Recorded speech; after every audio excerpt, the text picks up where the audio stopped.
Okay. Come on, George. Hi. Still has a lot of spitfire in him. Well, Sapa, he's my father. It's hard to describe somebody that's so full of life, so full of energy and full of love and hard work and faith and always trying to do a perfect job, no matter what the cost, and go that extra mile, had to do it right. Oh, he's a real inspiration, even after all these years. He had a very hard life. He was born, I guess, when his father and the wife and large family were working for a count on a big, giant farm in Hungary, countryside someplace. So starting from the right-hand side as a young man, he doesn't belong to my direct family, my cousin actually. The next one is my grandfather, my father's father. His name was Paul, and his wife, my grandmother, holding in his lap my sister, Margit. And the next one is my mother, holding my little brother. He was actually older because I born after him, and his name was Stephen. My mother's name was Jana, and my older sister was Maria, and my oldest brother here, Joseph. And my father's name was Joseph. And when he was 7 years old, their parents picked mushrooms, as everybody did around there, and I guess they didn't realize that somebody had put poison out for the snakes. They had a problem with snakes. The mushrooms grew out of some of that poison and killed his mom and dad and 3 siblings. By mushroom, Stephen died, my mother died, and Maria, my sister, died. And everybody died on the same day, except my father. He lived through, so he's a strong man, so he was able to fight down the poison, but his heart gave him up. Got carted off by himself to an uncle on another farm. He learned to feed cows or plow the fields with cows, and learned the life of a farmer, I guess. Well, it was very hard from him because he came from a large family, a very loving family, and he's carted off all by himself at the age of 7. One day he was just so lonesome, he just hit the road, started walking in kind of the right direction. I slept on different places, around haystacks or something like this. Haystacks. Or just somebody's backyard, Think about that much, really, about 5 days. 5 days? 5 So days, you walked for 5 days? Because I had some money, not much, in math to buy a ticket, but it was not enough. Oh, to buy a train Not ticket? enough, so far not enough. But it was already found in the street when I was not sure that that's the right place. And there was a young man reading the book, and I asked him, "Hey, can you tell me where is the street I'm looking for?" "You are on the street," so it's a short street. So they said, "What's your interest? Who are you going to see it?" And I told him, "Who are you?" Because and I told him, and he was my brother.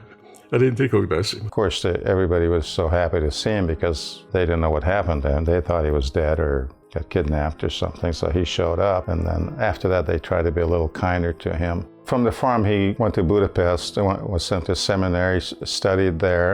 He became very close to some of the Catholic priests there. And of course, it was a Latin tradition, a Tridentine rite. And most of Hungary or Budapest was very Catholic, and the priests were very holy. They gave great sermons, and they wrote books, and he was very captivated by the whole life of faith.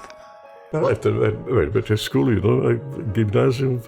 I had the gymnasium for 8 years, 6 years for elementary school, and I had 2 years for military school. You see these pictures, maybe? I took this picture some time ago before we get married here.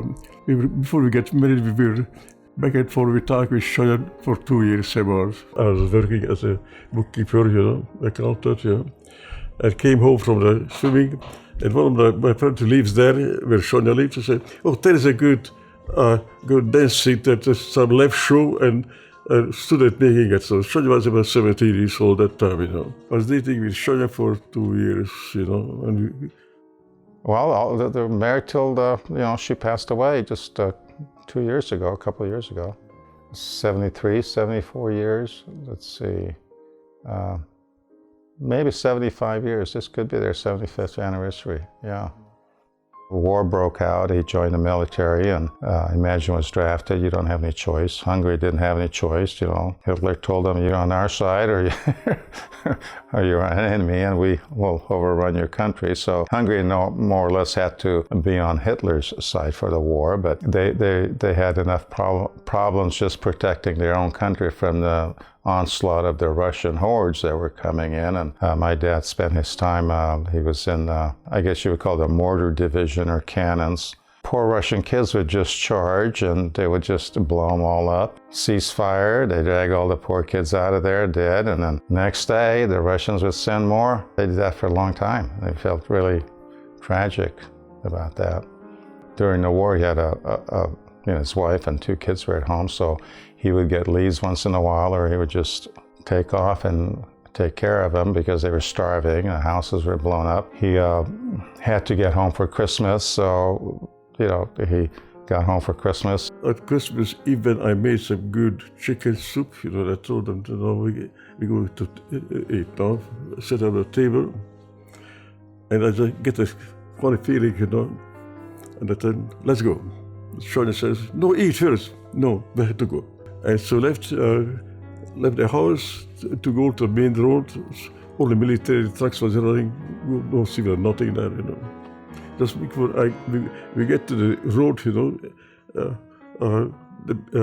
the bomb coming, I hear it, almost overhead, so close. And I push them down, shut it down, Bomb is hit her, not bomb, it's artillery.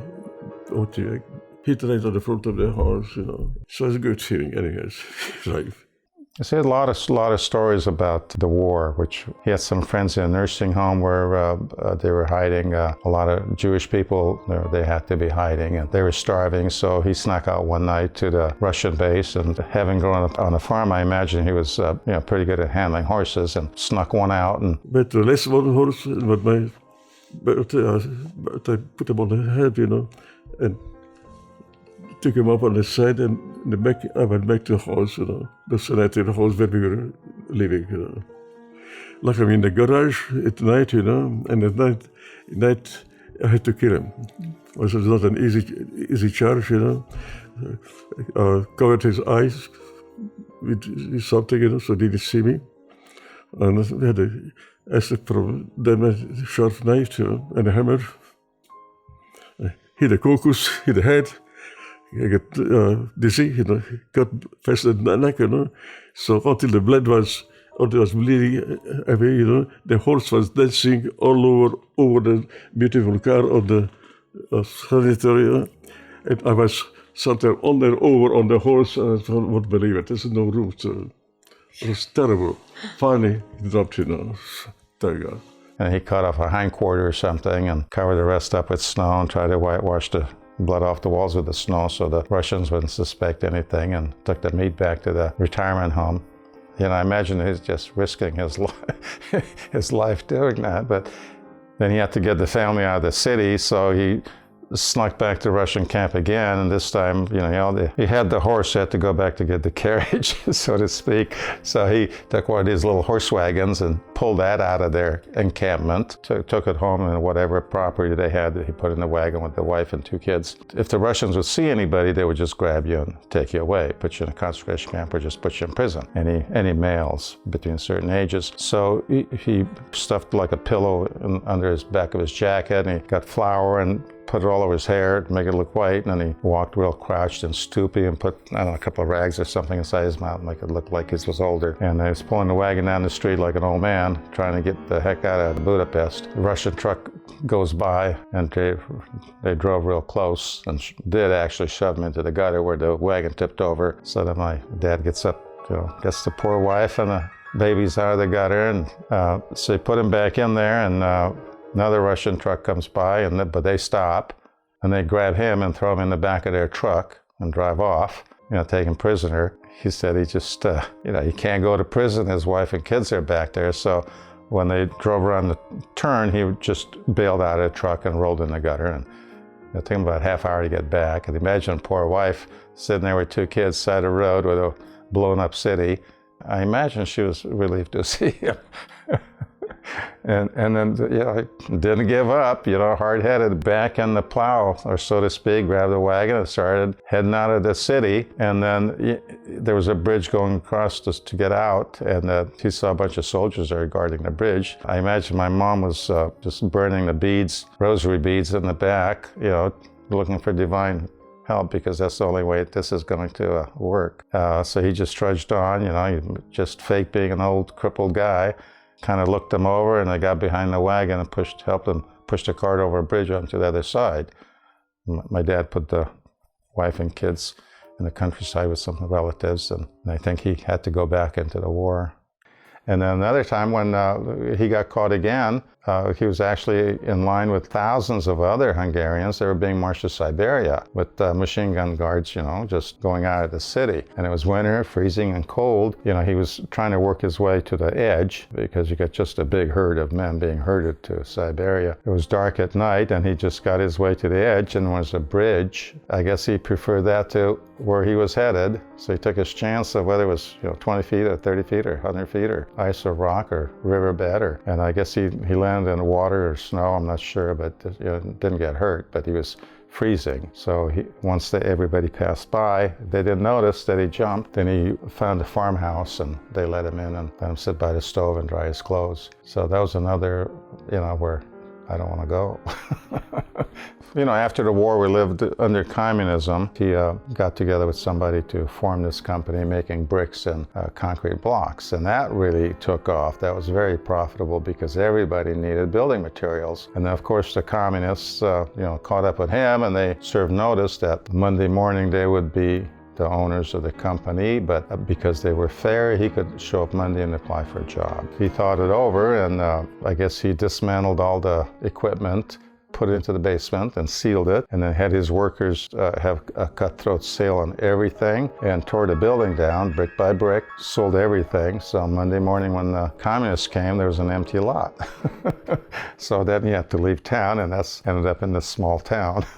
In 1956, the Hungarian Revolution took place, which was basically the college students who, they get fed up with overlords from another country running the place. They decided to revolt, had demonstrations, and then people got shot. So, just led one thing to another, worse to worse, and then people started shooting at each other. And students would take plates and put them upside down in front of the tanks, the Russian tanks, and the Russian tanks would think that those were landmines and stop. And then would jump on the tanks with gasoline or throw Molotov cocktails at it and try to burn it up and take weapons from the soldiers. Or pretty soon there was a Hungarian Revolution where everybody was joined to repel the Russians. Although we lived in a small town, nothing much happened there, but he went to Budapest and he was gone for weeks. And then Russians came in big tanks and blew the heck out of the place and took over again, and we didn't know where he was. So we thought he got killed, and we were just kind of making ends meet. But he had fled to Austria, and then he came back and got us. I had to go down to the school and get everybody out of the school. And So anyway, picked up the kids, and then we went home. And Peter would not tell me why we have to go home. Well, I go in the house, and guess what? There's Sapa hiding behind the door after not seeing him for a month and thinking he was dead, because every day the radio would say that, list off all the people that died during the war. And the neighbors said they heard Shapa's name mentioned. So he was, as far as we were concerned, he was dead. Well, lo and behold, we go in the house, and there's Sapa hiding behind the door, and he goes, "Here I am." He has a long beard. He looks good, and we were just so happy. Had to ride the bus out of town. We had to sit in the back, and then he sat up front in case he had to jump out and flee for his life. And we got on a train. He bribed the conductor to stop in the middle of the woods, someplace close to the Austrian border. Then we had to go under the searchlights at the border and cross barbed wire and crawl on our bellies across open fields with the lights flashing. Walked all night, slept some of the time in the middle of the woods, and got to Austria, where there were a lot of people helping the immigrants who were fleeing that time. And they took us to a military camp. They were equipped to handle lots of people and have 3 meals a day or whatever. And then a lot of social agencies, Catholic agencies, would sponsor some of these families to go all over the world. Dad thought he was just not far enough from the communists, that Austria was just too close to Hungary. And in order to be dispersed through America, you'd had to have a sponsor. And because we had 8 children and the parents, there was 10 of us, no family wanted to sponsor us because of the huge responsibility. And that's when Archbishop Connolly from Seattle stepped in and said, we'll sponsor. We'll take him. He was looking for some immigrants, but he wanted priority to a large family. My mom had 8 children. We qualified. That was pretty rare back then, even then. It was very rare in a communist country because you just couldn't afford anything. So having 8 kids in a communist country is pretty phenomenal. Archbishop Connolly was just wonderful. They gave us a little house and told my dad to learn English, and they would give him a job and, don't do anything. The Archbishop would pay all the bills. And of course, my dad said, well, sure, thank you, thank you, thank you. But next day or whatever, he hit the street looking for work. He couldn't speak English, so he went down to the warehouse section and wanted to get a job, just anything, carrying something or anything. And, there was a job application sign on the wall that they were accepting people, and they didn't want to take him. So he called Father Lynch, who was assigned to help us. He called him on the phone, so Father Lynch got on the line, and I guess the owner of the company happened to be a parishioner. So they gave him a job running a freight elevator. But, he was earning his keep, So it's always bending over backwards, doing a little extra. He did a lot of things for the kids, which, those are things you remember. And taking us camping, no fancy camping gear, get your blanket, roll it up, and take your pillow. And so just doing those extra things, I remember fondly. If you have faith, you have everything. If you have no faith, you get nothing. Well, I don't know how you get anywhere unless you're really praying. He said during the war, he said, the generals and all these high brass guys would be just scared to death from some of the situations. And he's the one that would scout out the area and always go places. And he said he always had an inner peace. He never worried. I'm doing the best I can with what God gave me, and it's his job to, cover for me. And so it's kind of amazing. So that kind of tells you, where your faith is. He was to the point of almost being reckless sometimes, but thinking that, well, I'll jump, but he'll catch me.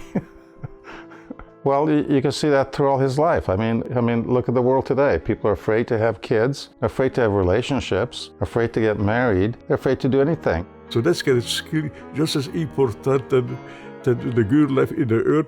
The skill to which as I build a bridge toward God Lord and learn His through our prayers to learn His will, and not just learn His will, but also go by His will in critical times, when we have to make a decision. Okay, so that's my main message for all my children. Anyway, They have 42 grandchildren. Probably not to get. They have 98 great-grandchildren. 6. You should know it. They're 6 yours. great-great-grandchildren. 10 plus 42 plus about 98 plus 6. You got that? That's very proliferous, and 2 more on the way. A legacy would be something that's, you could say, eternal. Is it a legacy if it's just, something temporary? Everybody forgets about it. They're living eternal legacies. His kids, his grandkids, his great-grandkids, his great-great-grandkids. And that's just the beginning. If you do the math on that, extrapolate that mathematically, it'll be thousands in a few generations. And it's all because of one couple. But greater love has no man than lay down his life for his friend. And, you're offering and your whole life for your eternal loved ones. Store up your treasures in heaven where moth and rust don't get it. A true legacy comes from God. It's either God-made or man-made, and if you cooperate with God's goodness, love, grace, then you do some of God's work, which is eternal and magnificent. If you do your own thing, well, you're shortchanging yourself.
Amen. Amen.